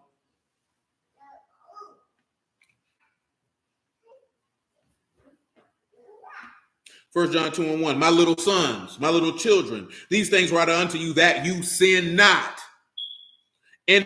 And sin, we have an advocate with Abba, Yahusha HaMashiach the righteous, and he is the propitiation for our sins, and not for our sins only, but also of the whole world. So he just told you, man, because this and Samuel, he's asking a question. If you sin against Yahuwah, who going to entreat for you? Now you got somebody to entreat for you. But that don't mean you need to go around here being out of pocket now. He said if it's safe to say, according to the law, how some things are called sin, but aren't transgressions of it. Oh, no. See, transgression by definition is pesha. That's rebellion. So if you commit a transgression, that means you rebelled. You can never ignorantly rebel. There's no such thing as an ignorant rebellion. To rebel, you have to actually make a decision to say, I'm going to do the opposite. See, you have sin, which is just, kata. That's different. And then you have iniquity, which is avon, which is perversity and depravity, or perverting the word. See, you can be a transgressor, but not be a worker of iniquity. You understand? We've talked about this in years past. Iniquity, sin, and transgression are three different things. They're three different things. And I'm going to be honest with you. Based off the definition of the two, iniquity and transgression is worse than sin. Because iniquity means you are willfully trying to distort the word for your own selfish gain. And rebellion, you know what you're doing. This is why he said, I came to If you say, well, let me read it to you. John chapter 9, verse 39. And Yahusha said, let me back this up. Make sure I ain't skipping nothing. There it is. Yeah, I'm good. This is John 9:39. For Yahusha said, for judgment I've come into this world, that they which see not might see, and they which see might be made blind. And of the Pharisees which were with him heard these words, they said unto him, are we blind also? Yahusha said unto him, if you were blind, you would have no sin. But now you say, we see, therefore your sin remains. Let me ask y'all this question. Based off what he said right there, where that's at in your law? That should be easy. He said, if you were blind, you would have no sin. He said, but since you say you see, your sin remains. Where that's at in your law?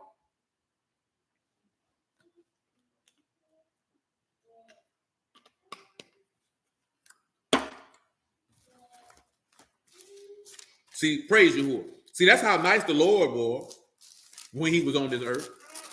And that's how nice Paul was. Because the man just spit law to him. But they wasn't picking up what he was putting down. He just spit law to him. Who can tell me what law he just spit to them? Because he just spit law to them. Cold, too. Cold game. You dig? Praise God. Anybody? Joanne. Thank you.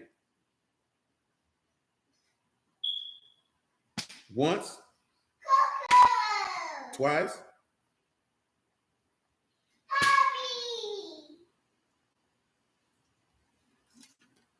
Civic say Genesis 3. That narrows it down. Isaiah 5 and 21. That's real broad right there, man. Genesis 3 got 25 verses in it. That good, sir. I always heard sin was a transgression of the law. Can sin be willfully as far as things that we trying to break free of? No, that's because people are referencing 1 John 5 and 3.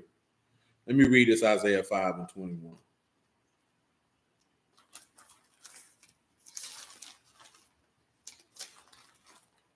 Isaiah 5 and 21. Oh, woe unto them that are wise in not in this instance. Come over here to Genesis 3, because this is where it's at. I'll run it down, make it swift, make it brief. Let understanding fall into your mind.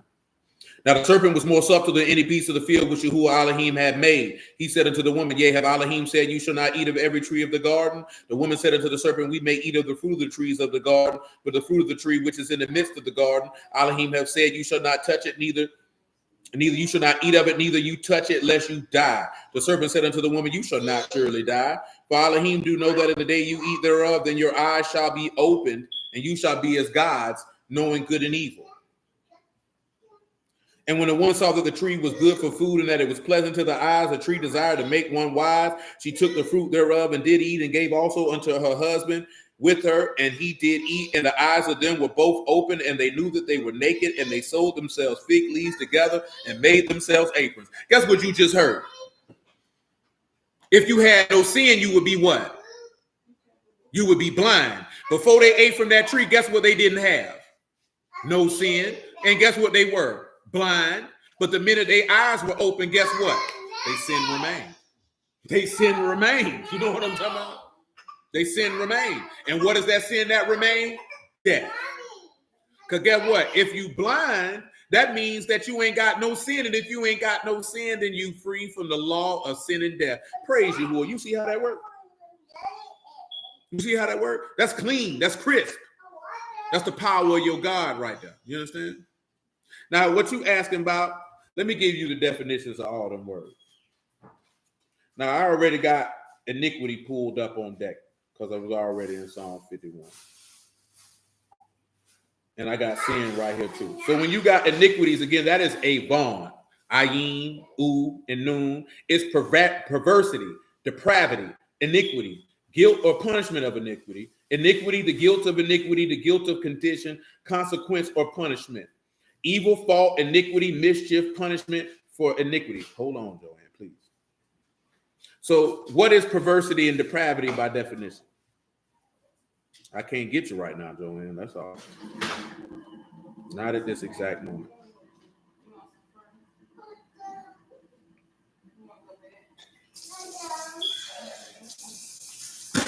I don't. Perversity is a deliberate desire to behave in an unreasonable or unacceptable way. Contrariness. That is what it means to extending with perversity. Or quality of being contrary to accepted standards or practices. What is it to be deprived? Of course, in the English definition, if you would. That's someone who is depraved anyway, is someone who is morally corrupt or wicked. Moral corruption or wickedness.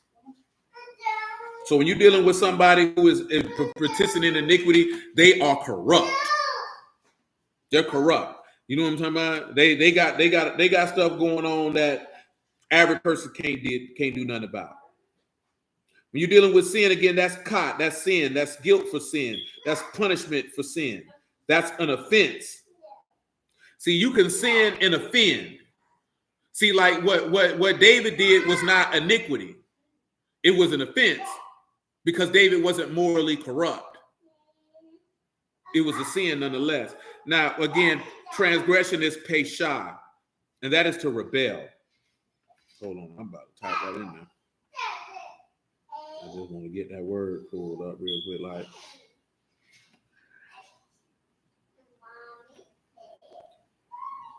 So again, that is pesha, transgression, rebellion.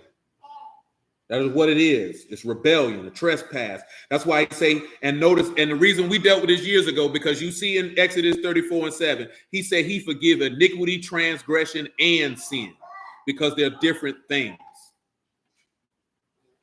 So that means he can forgive a morally corrupt individual. Amen. You know what I'm saying? He can forgive an offender, and he can forgive a rebel. You know what I'm talking about? So when you're dealing with a morally corrupt individual or a worker of iniquity, or you're dealing with a transgressor, they know what they're doing. How do we know to come over here to Hebrews 10 and 25? I'm sorry. Hebrews 10 and 25. We still holding, I'm about done in Galatians 2. We'll work that last part in Zechariah 3 and call it a night. Hebrews 10. And I'm glad you did ask that, 10 and 26, because sometimes people can be very, very hard on themselves about things. You know what I'm talking about? And it's mainly because a lot of people just throw those words around, and that's what that is.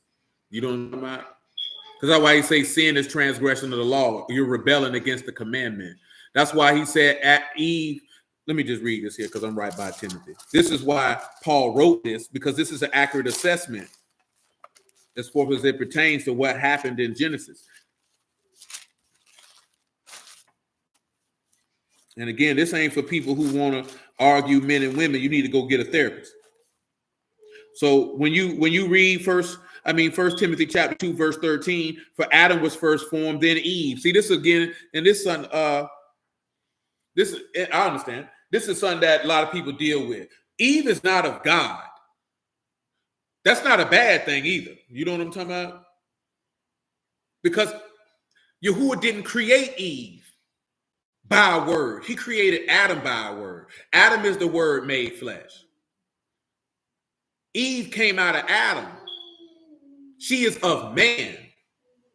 Remember we talked about that a week or two ago. That's why he didn't step to Eve. He stepped to Adam. Because Adam is the son of God. Eve is not. I'm not here to take. I hate to bust your bubble, but that's just not what it is, my G. What it said, male and female created he them, because the woman was in the man. Yahuwah did not form Adam and then form Eve. He formed Adam and took Eve out of Adam. So that means Adam descended directly from Elohim. Eve did not. You know what I'm talking about? You know what that means? She got right to the same thing that Adam had by being his wife. We talked about that before. But people have to get out of that stuff, man. You get on that gender stuff, man, you're going to get your whole brain crossed up. And guess who's going to let your brain be crossed up? Yahuwah himself, because he'll let you be retarded and fight that. He said, how can you tell when you are forgiven for something? Or if you wait, you'll know because your spirit will condemn you. I'll read it in John. That's a good question also. 1 Timothy 2:13. For Adam was first born, then Eve. And Adam was not deceived, but the woman being deceived was in the transgression. Meaning that Eve openly rebelled. Adam did not rebel. Adam willfully gave his life up. Again, he's representative of what's in 2 Corinthians 5:17. He became sin who knew no sin in order to deliver his wife. But guess what? He couldn't be that kinsman redeemer for her. That wasn't his job. The same way Moses tried to be a kinsman redeemer for Yasharal, and Yahuwah said no. Oh, I understand. That is exactly why they're considered to be one flesh, because she came from Adam. Because her link to Elohim came from Adam. Hebrews 10:26. He said, for if we sin willfully after we have received the knowledge of the truth, there remain no more sacrifice for sins. Willfully in the Greek here is a hekosiose, voluntarily, willingly, of one's own accord. Sin willfully as opposed to sin committed inconsiderately from ignorance or from weakness. Now you see the key thing that is slid in there, because I done talked to y'all about that before. There are sins that people commit out of weakness. You know what I'm saying? That's why he say, I know your frame, but you are but dust. And then you got sins where you know exactly what you're doing. Now, see, most people ain't sinning willfully after receiving the knowledge of the truth, because you ain't never received the knowledge of the Yahushua HaMashiach, so you ain't never had no truth to sin willfully against. That's where letting your mind be stayed on him to get strong is where that come in at. See the law. See, notice how he say he destroyed sin through. Let me just read that Romans 8, because I'm about to say it wrong. Just bear with me. See what we started at earlier in Romans 8? When he said this right here in verse 3, for that what the law could not do, and that it was weak through the flesh, Elohim sending his own son in the likeness of sinful flesh, and for sin condemned sin in the flesh. Because it showed you that the law can't make you strong. How can the knowledge of what's good and what's evil make you strong? If you think that can make you strong, you a special type of idiot. Well, I mean, I'll be honest with you. If you ain't got the gospel of Mashiach off the top, it's going to be hard for you to be strong to not sin willfully. It's going to be very difficult for you. You know what I'm talking about? Let me read this last part to you. He said, he that despised Moses, he said, but a certain fearful looking for of judgment and fiery indignation, which shall devour the adversaries, which you saw with Eve and Adam. Yeah, that thorn in the flesh is to keep you humble. And that goes into what's in the book of Judges when he said that he would lead certain nations in the land to be a thorn in your side, to make sure that you stay on point. And sometimes you need a thorn in your side so that you can stay on point. The thorn is not necessarily a sin. It could be situations and circumstances or people to keep you. Let me show y'all that. Come over here to Judges chapter 2. Ball. Come over here to Judges 2, y'all.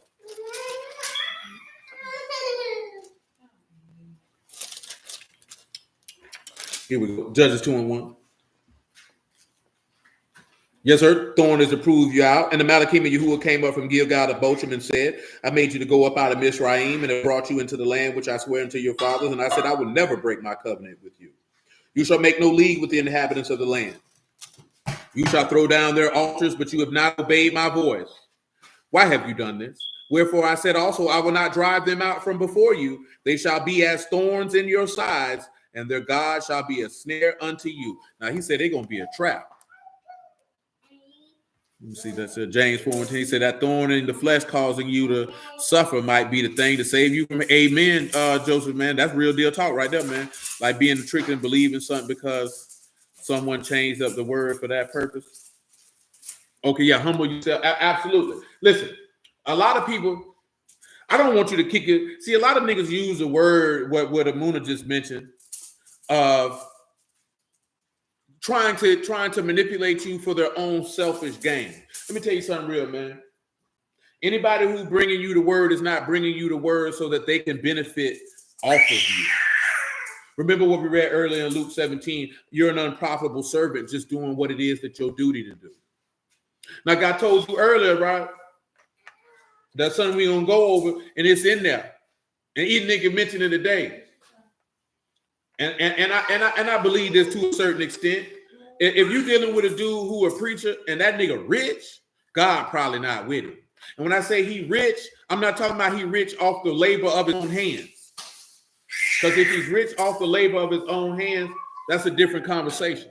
But if that man don't labor with his own hands, and that man rich off the backs of the people who he served, man, God ain't with that nigga.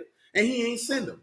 And 9 times out of 10, they're going to be using the word as the means to manipulate the people to benefit them. If somebody using the word to get in your drawers, man, God ain't sent him.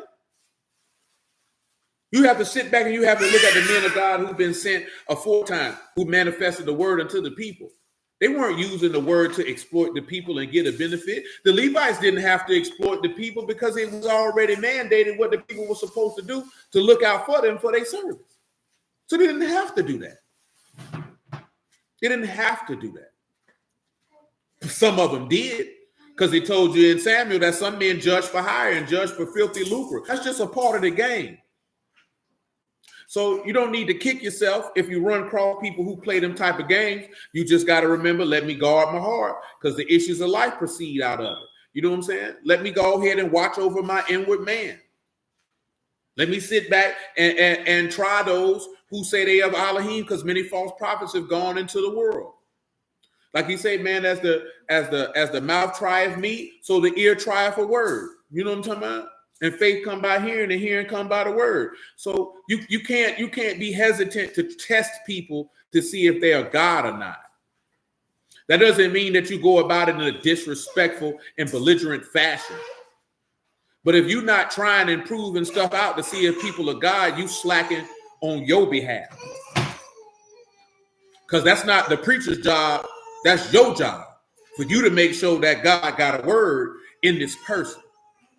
You know what I'm talking about? I told y'all this before, man. One time when I was in Justina, man, you know what I'm saying, patrolling them streets, you know what I'm talking about, putting work on the street. Lady walked up to me, and she asked me a multitude of questions, and I told her, I say, ma'am, I know what you're doing. She say, what you mean? I say, you trying me to see. I say, you're not doing nothing wrong. See, anybody who's a Yahuwah, they're not going to be offended if you say, I'm going to go search the scriptures to see if that's what it say.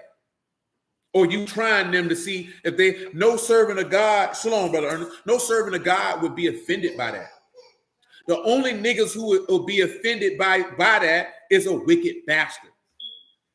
That's all. He said, in order to get Adam to fall, I always felt that Satan knew what y'all meant, but Eve believed otherwise and used that to get Adam.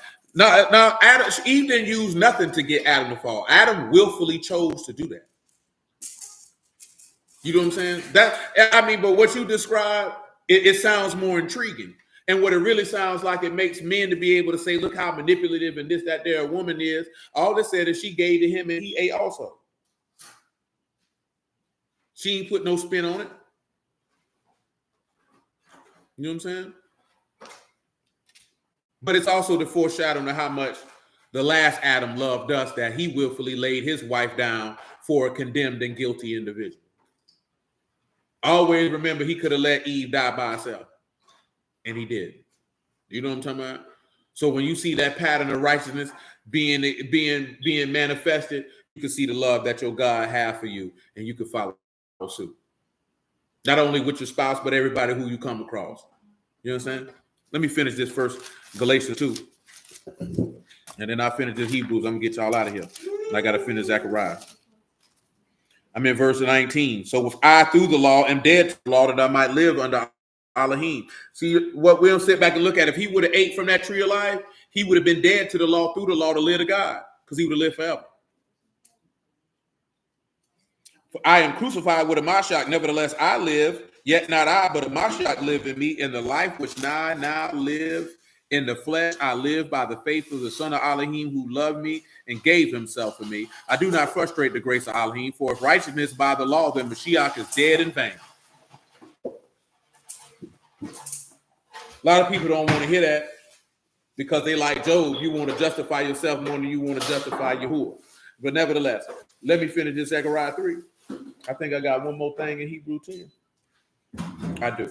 He that despised Moses' law, this is verse 28, died without mercy under 2 or 3 witnesses. Always remember, the law don't have no mercy. The mercy is with Yahuwah. Of how much sore punishment suppose you shall he be thought worthy who have trodden under the foot of the son of Elohim and counted the blood of the covenant wherewith he was sanctified an unkadash thing and have done despite unto the ruach of grace. See, that's tough. That's tough. But let's swing over here to Zechariah 3.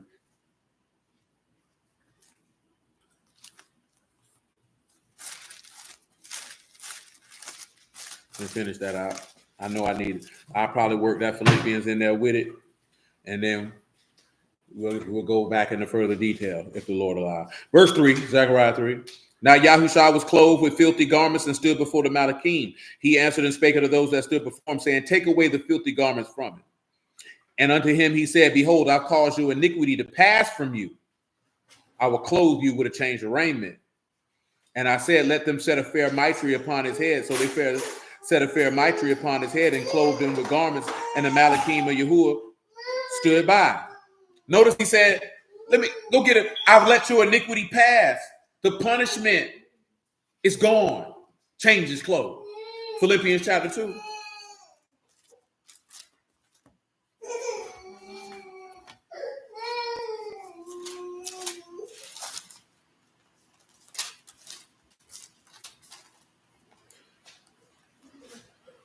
Here's that.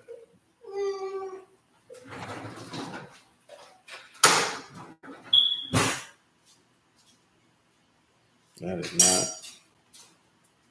not what it's supposed to be. What was it, chapter 1?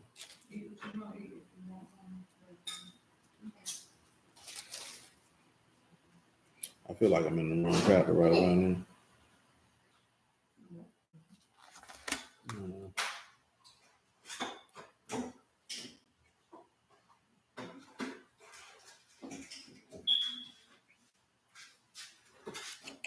Yeah, I was. It's chapter 3.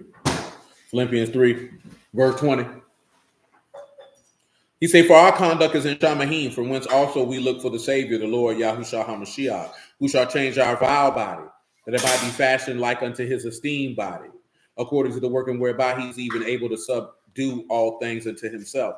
And what you've seen with that is with Zechariah, with Yahusha son of Jehozadak, that his vile garments were swapped out. And how do those vile garments get swapped out? Well, they get swapped out in relation to having access to the tree of life. And that access to the tree of life gives you everlasting life. And therefore making you not filthy anymore.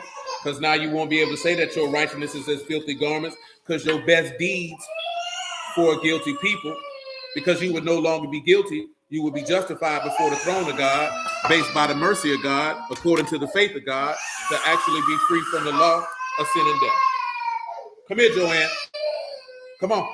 So hallelujah for Yahusha and the word. I bless y'all at the house Elohim in the name of Yahusha. I appreciate y'all time this evening. Prayerfully, you understood all these things. Yahuwah willing, we'll be back at it on Shabbat, man, and extend further. Yahuwah willing, man, this will be the last week we deal with this here, because we don't have to just keep going and going.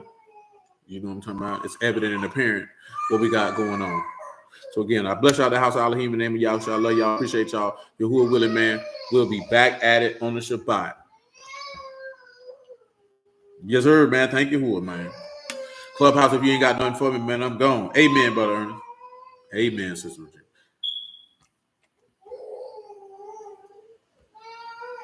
Yes, sir. So hold it down, my G. All right, y'all. I'm out of here, Clubhouse. I'm gone. Yes, sir. Amen, brother Margaret, man. Love you too, bro. Love you too, Emma.